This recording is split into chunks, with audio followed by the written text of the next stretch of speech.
पैंगोंग में चीन ने एक नया पंगा मोल ले लिया है। कई बार इस विश्वविख्यात झील के फिंगर 5 से पीछे हटने पर राजी होने के बाद भी चीन ने एक नई शर्त रख दी है।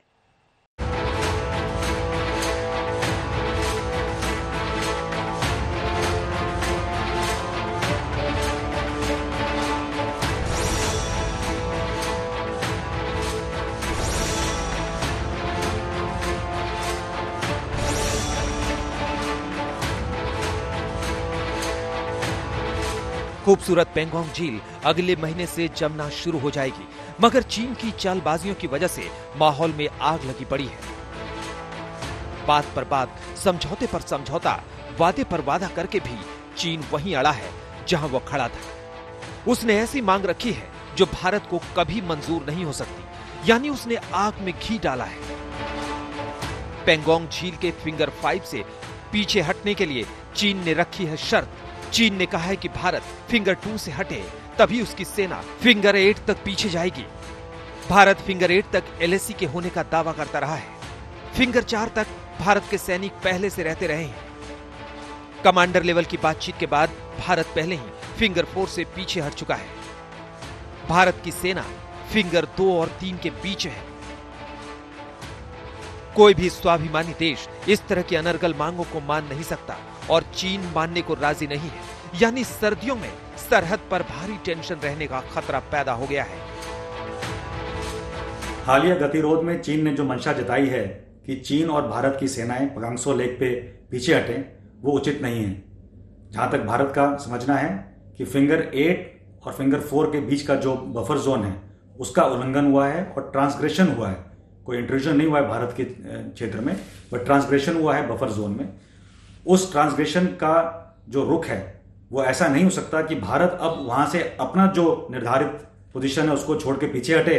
पूरा डिस्कस करने के बाद में ये डिसीजन लिया गया कि चाइना की ये शर्त बिल्कुल एक्सेप्टेबल नहीं है और अनटेनेबल भी है, क्योंकि जो भारत की कंडीशन है वो है कि जो स्टेटस को एंटी है उस पर जाना चाहिए, कंप्लीट डिसएंगेजमेंट होनी चाहिए और कंप्लीट रिस्टोरेशन ऑफ स्टेटस को होना चाहिए, जो 5 मई को था उससे पहले।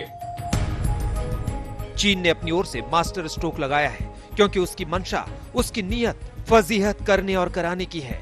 स्थिति को समझिए, अगर भारत फिंगर 2 से भी पीछे हट जाता है तो पूरा पेंगोंग झील एक तरह से बफर जोन बन जाएगा।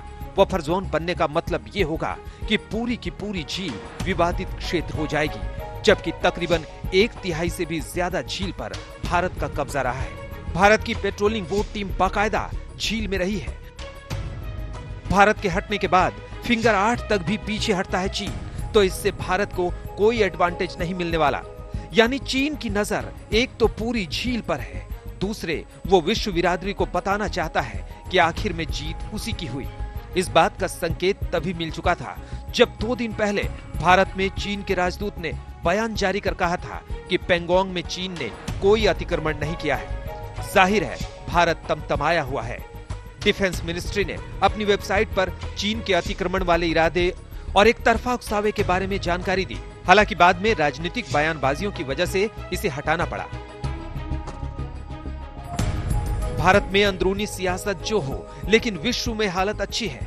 अमेरिका समेत चीन से खार खाए देश भारत के साथ है। भारत न चीन के झांसे में आया है न आएगा। भारत को चाहिए कि जिस पोजीशन पर अभी हैं उस पर डटे रहें। अभी तैयारी करें विंटर्स के आने की। सेना का जो भी पहल होना है वहां पे रिजर्व मूवमेंट होना है, सेना को तैनात करना है, किया जाए। आईटीबीपी को वहां पे और ज्यादा तैनात किया जाए। जितने भी लॉजिस्टिक सपोर्ट वहां जानी है, चाहे वहां पे रोड का कंस्ट्रक्शन होना है, कुछ और लिंक ब्रिजेस बननी है, सब होनी चाहिए।